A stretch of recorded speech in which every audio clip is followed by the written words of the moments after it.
I'm not important.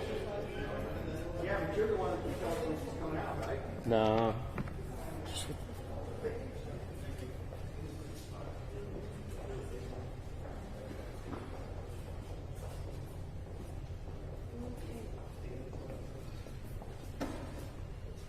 Everybody, first of all, I apologize. I've really lost my voice.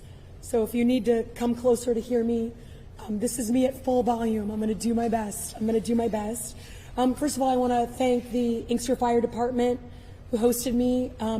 It's been super informative to come out today. I met with all the mayors in Western Wayne County, and then we're out here visiting with the Inkster Fire Department.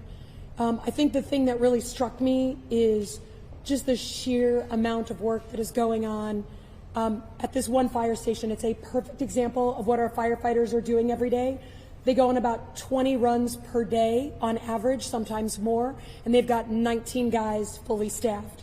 If you went down to Ohio or another state, they'd have double or triple the guys doing that kind of volume. And what we talked about today, in addition to how they're on the cutting edge of the mental health crisis going on right now, they're doing a ton of mental health calls, was the impending cliff that all of us are going to go over in 2027 as cuts to Medicaid come into effect. 80% of the runs that they did last year were reimbursed by Medicaid. They were Medicaid patients who were making that run to the hospital, who had to get picked up, who were making that call. And in 2027, a lot of those people are going to have a hard time continuing their Medicaid coverage. So how do they get reimbursed? How does the money come into the fire department? They can't charge more to other folks on private insurance. So it was a really good, informative conversation on how we have a statewide issue coming towards us on Medicaid reimbursement, particularly for our hospitals, of course, but really for our firefighters. It was just something that they really brought into light for me, and I thought that was really, really useful. So thank you to them for the great work that they do. Let me just say a few things on what I'm sure many of you are here to talk about. Just to review the bidding, myself and 5 others who are either former intelligence or former military officers put out a video restating the law that's in the Uniform Code of Military Justice. That if you're given an order that's illegal, according to the UCMJ, you have the ability to push back on that order. Legal orders should always be followed. Right? Just talking about illegal orders.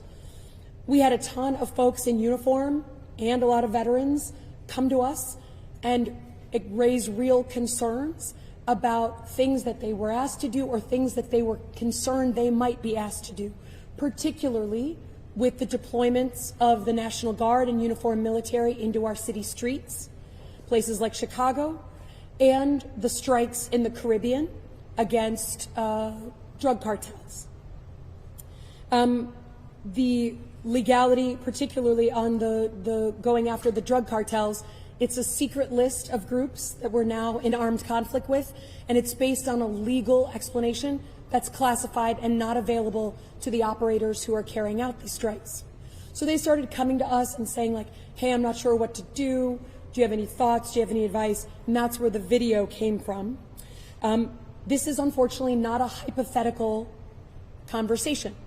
In 2020, President Trump didn't like the unarmed protesters that were in front of the White House in Lafayette Square, and he suggested to his Secretary of Defense and his Chairman of the Joint Chiefs in the Oval Office, can't they just, quote, shoot at the legs of the unarmed protesters?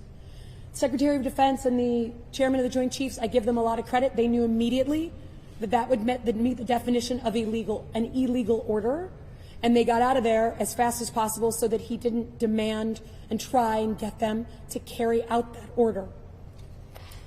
But here's the thing, regardless of whether you agree with the video or don't agree with the video, the question to me is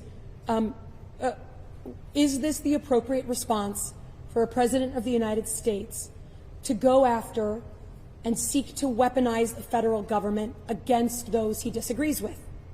We're not the first group of people that he's done that with. We are not going to be the last group of people to do that. He's tweeted dozens of times about us in the past 72 hours or so, as has the Vice President. saying that we should be arrested, we should be tried, we should be convicted, and made clear repeatedly that the sentence for that crime would be hanging. He's repeated that over and over, both in his statements and in memes. Because of that, we saw an immediate and massive uptick in the number of death threats that we got. I mean, we couldn't, hundreds, it's got to be past thousands now, both in calls to our office, in emails. The Capitol Police and the Sergeant of Arms decided to put myself and others on 24/7 security. They're here today. We had a bomb threat at my family farm where I live. My family has been harassed. It's been an immediate change to our life.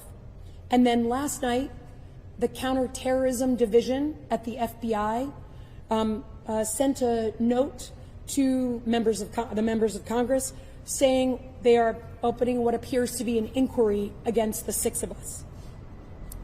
To be honest, the president's reaction and the use of the FBI against us is exactly why we made the video. He believes in using the federal government against his perceived adversaries, and he's not afraid to use the arms of the government against people he disagrees with. He does not believe the law applies to him. He has said that every which way to Sunday, which is exactly why we made the video, to give people some assurance that they weren't alone as they watch this stuff unfold. This is a scare tactic by him. He is attempting to use the FBI to scare us out of continuing to talk and have conferences like this. And I think it is a well-worn tactic of people who are trying to intimidate adversaries, their perceived enemies, out of public criticism of themselves. And again, this is not about any one video or even one sentence out of a video. This is about who we are as Americans, how we're going to engage with each other, whether we're going to use law enforcement and the military to target legally people who say things that is basic freedom of speech and restating existing law.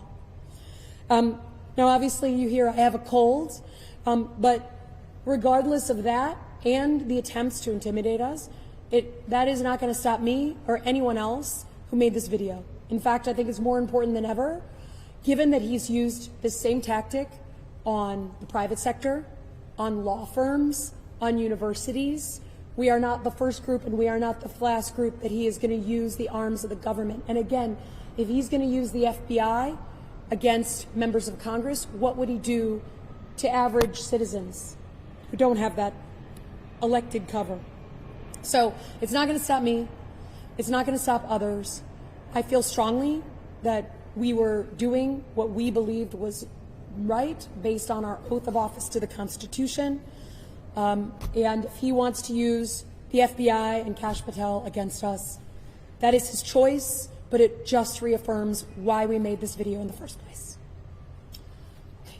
With that, happy to take your questions. Senator, is there any concern at all that your video is in violation of 18 U.S.C. 2387, interfering with the loyalty and the morale of troops? No, honestly, we restated what's already in the Uniform Code of Military Justice. If you're asked to shoot at unarmed civilians, if you're asked to steal, if you're asked to do, from Nuremberg through Vietnam, through the Iraq War, places where I've served, we've had folks in uniform who have been asked to do things that is illegal, and they've pushed back, right? It's not a new concept. So we were literally restating something that's been in law since World War II. Senator Slotkin. Why now? Meaning, the military actions in the Caribbean and Eastern Pacific have been going on for a while. Roundups by Homeland Security and ICE have been going on for a while. I'm not sure what intelligence you may be privy to, or I guess, is there an illegality that all of a sudden you all felt you had to speak up, or why now the provision? So I think it's two things. One, as we were seeing more uniformed military being sent into cities, right, an increasing number of cities. And by the way, the D.C. deployment, right, the National Guard in Washington, D.C., just last week was ruled illegal by the courts, and they're having to leave Washington, D.C. by December 11th. So this isn't theoretical. But then also, for those of us on the Armed Services Committee, and many of us are, we've been trying to get answers about these strikes in the Caribbean, trying to understand, okay, which groups are we in armed conflict with? Show me the intelligence packages that are helping you go after these guys. I did some targeting against al-Qaeda in the Iraq War. I'm open to the fact that these guys are probably bad guys. Let's go after them. But show your math. Show us the list of names of the groups we can go over, and show us the legal document that ensures for everyone up and down the chain of command that it's legal. That's a classified document that right now they're not allowed to see. So I think for me, it wasn't that there was any one incident. It was the sheer number of people coming to us and saying, I'm worried, I'm being sent to Washington, or I'm being sent to LA or Chicago, North Carolina now, and I'm concerned I'm going to be asked to do something that I don't know if I should do. So that's where it came from. And Senator Slotkin, when you hear the president say seditious behavior in regards to your video and punishable by death, and a bomb threat at your family home, what goes through your mind? I mean, I just don't think this is the America that we want. This is not the political system that best represents who we are. Michigan knows this better than anybody, right? I grew up, my dad was a lifelong Republican, my mom a lifelong Democrat. When we were growing up, you could disagree and it could still be good-natured. It could be a healthy conversation. And so now things have become so polarized, and I believe leadership climate is set at the top. So it was immediate. The minute I saw the president said they should be hanged, and in effect, I knew that our security situation was going to change precipitously. Obviously, I'm worried about my family. I'm worried about my staff. I've served 3 tours in Iraq. I've done dangerous things. I signed up for this, but my family didn't. My nieces and nephews didn't. And so, of course, I think first and foremost about physical safety. But I don't think this represents who we are. And I refuse to believe that this is the new normal. I'm not going to accept that. Can you talk a little bit about, with as much specificity as you can, the service members who are approaching you with concerns, especially in the cases you mentioned where it's not clear what is legal and what is not legal because those opinions are classified. What are they expressing to you? Yeah. So they're saying things to me like, hey, I'm being called up. I'm a reservist. I'm being called up, or a guardsman, excuse me. And I hear that we may be going to help ICE, and being asked to do things in law enforcement, right? What if I'm asked to arrest someone? Military doesn't have the power to arrest someone. What if I'm asked to detain American citizens, helping ICE? Like, is that legal? Is that not? What if I'm asked to do crowd control and things get violent? I'm not trained on military or on police tactics. I'm trained to prevent against foreign attack. Right? There's no one better in the world than the military to prevent a foreign attack. But handling crowd control when something becomes agitated and violent, that's not what they're trained to do. So I think there's a lot of concern about the domestic deployments. And then certainly I've heard from people saying, hey, I'm taking part in these operations in the Caribbean, in and around Venezuela, and I'm not sure if this is legal. I just don't know. And the advice is always go see your JAG officer, your military officer, your legal officer of your unit, and express that and talk to them and ask their assistance in working through this. But those are the kinds of specific things that people are being asked to do. And I think particularly for me, coming from the intelligence community, we're trained with such a clean red line that we don't collect on the United States. We don't engage on American citizens. We're about foreign threats. Our military is trained in protecting against foreign threats. We're really not experienced in looking inside the United States. So I think the domestic deployments really are what spurred a lot, and the increase in them, that spurred a lot of activity. We have time for one more question. One of the things I'm wondering, a lot of everyday people might listen to the president and say that video was seditious or that it was treason. What would you say to those everyday Americans? Well, look, I think, like I said, people disagree with me every single day.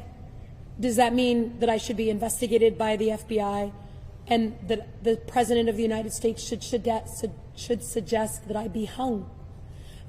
Disagree with me every day. Look, I'm Michigan's senator.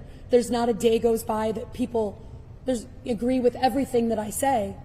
The question is it an appropriate response to suggest someone be hung and then knowingly make people less safe?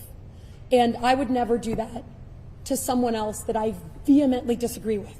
There are people in the Senate, there are people here in Michigan who I disagree with every single day, but I would never wish that they be threatened. I would never do anything that I thought increased their risk of being hurt. And certainly, I think I would try and be as judicious as possible if I was the commander-in-chief, knowing how influential that voice is in our country. Sorry, take one more here and there. The threats to recall Senator Kelly as well as a military officer, obviously that's an increased threat that he's facing as a result of this. Yeah, I think it's just a different way to weaponize the federal government. Right? He's a former officer, and so they have different inroads into him. Certainly, the CIA has been talking about me, and I think it's just a different avenue for the same thing, which is the weaponization of the federal government against people you disagree with. And most senior leaders, I mean, to be honest, when we made the video, I have asked those questions of Secretary Hegseth directly. I have asked those questions of senior folks who have come up for confirmation since January of this year, and I've never seen a response like this, right? You've probably never heard of those exchanges, even though they were public. The president also was looking to distract from a lot of bad news last week, right? The president had the Epstein files sent to his desk that he now has to release after years of fighting against that. And then the jobs report came out, and we continue to have higher unemployment. So, look, there's lots of reasons why the president wants to be talking about this rather than something else. But to me, whether it's through the FBI counterterrorism unit, which is amazing to me, or the military, it's just different ways that this president is weaponizing the federal government. And I just don't think, no matter what party you're from, no matter what political leaning you're from, you shouldn't use the arms of the government to go after someone you just disagree with. Sorry. Not right now. No. Thanks, guys. Appreciate it. Thanks for coming.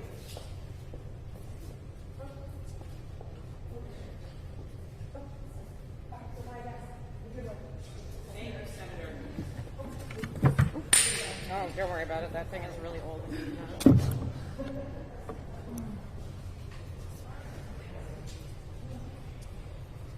Thank you. Everyone that used my tape, I'm going to let you keep it. Thank you. We appreciate the tape. I don't know whose mic is this. That was mine. Oh.